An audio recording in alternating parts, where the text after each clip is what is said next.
தவிர நீங்க என்ன திட்டினாலும் நான் அதை பத்தி பதில் பேச மாட்டேன். ஏன்னா நான் பொறுத்துக்கிறேன். இதோ இத்தனை லட்சம் தொண்டரை இவங்க பொறுத்துக்குருவாங்களா? அப்ப அவங்களுக்கு நான் ஏதாவது பதில் சொல்லலாம். என்னங்க தலைவரை நீங்க சும்மா இருக்கீங்க, நீங்க சொல்றீங்களா நாங்க போகவா அப்படிப்பா?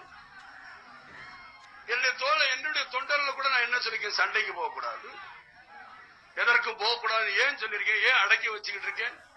இதை இவங்களுக்கு வீரம் இல்லைன்னு நீங்க எல்லாருமே நினைக்கிறீங்களா? எதையும் செய்ய முடியாதுன்னு நினைக்கிறீங்களா? ஆனால் நான் தூண்டி விட மாட்டேன் அவங்களை அடக்கி. ஏன்னா அவங்க குடும்பத்துல எப்படி அவங்க அப்பா அம்மா பெற்று நம்ம குடும்பத்தை பாதுகாக்குன்னு நினைக்கிறாங்களோ அவங்க அந்த வீட்டுக்கு பிள்ளைகளா இருக்கணும் தான் நான் விரும்புறேன் தவிர வேற எந்த விருப்பமும் எனக்கு கிடையாது. இருந்தாலும் பெரியார் ஆரம்பிக்கப்பட்டது ஒரு ஜாதி பிரிவினரை ஒதுக்கிட்டு நம்ம செய்யணுங்கிறதுக்காக பண்ணாரு. ஆனா அண்ணா பண்ணது என்ன, திராவிட முன்னேற்ற கழகம் தான் வச்சாரு. அப்ப சட்டத்திட்டத்தை எழுதும் போது கலைஞர் கிடையாது.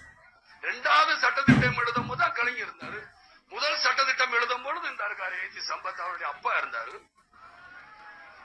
சொல்றேன், ஏனால் ராபின்சன் பூங்கால திராவிட முன்னேற்ற கழகம் ஆரம்பிக்கும் பொழுது அப்ப கலைஞர் கிடையாது.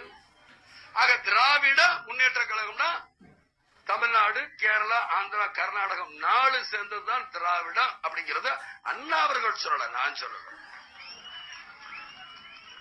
67 சொன்னாங்க திராவிட நாடு திராவிடருக்கு. அப்ப அந்த கட்சியை தடை பண்ணணும் மத்திய அரசு சொல்லும் பொழுது சீனா படையெடுத்த நேரம் இந்தியாவில் 67 திராவிட முன்னேற்ற ஆட்சிக்கு வந்தோன்னு சொன்னாரு, தேசத்திற்குள் நான் திராவிடத்தை கொண்டு வந்து விட்டேன், இந்தியாவுக்குள்ள நான் திராவிடத்தை கொண்டு வந்துட்டேன், 4 மொழியிலையும் 4 மாநிலத்திலையும் கூட்டாட்சி வச்சு நடத்துவேன். ஆக அந்த தேசத்துக்குள் திராவிடத்தை கொண்டு வந்ததுனாலதான் இந்த தேசிய முற்போக்கு திராவிட கழகம். அண்ணா சொன்ன அந்த தேசிய திராவிட கழகம், பெரியார் அவர்கள் கொடியில் வந்த அந்த தீபம் தான் இந்த முற்போக்கு. அந்த முற்போக்கு சிந்தனையை தான் நாங்க சொல்றோமே தவிர பிற்போக்கு சிந்தனைக்கு நாங்க போகல. ஆகனால எது திராவிடம் நீங்க குழப்பிக்கிட்டு அதுக்கு நான் என்ன பண்ண முடியும்? என்னுடைய கொள்கை என்னன்னு கேட்கிறாரு. எனக்கு தெரிஞ்ச கொள்கை அவங்கள மாதிரி நான் பெரிய அறிவாளி கிடையாது. தமிழ் படித்தவனா, ரொம்ப இலக்கியம் வரலாறு எல்லாம் படிச்சவில்லை.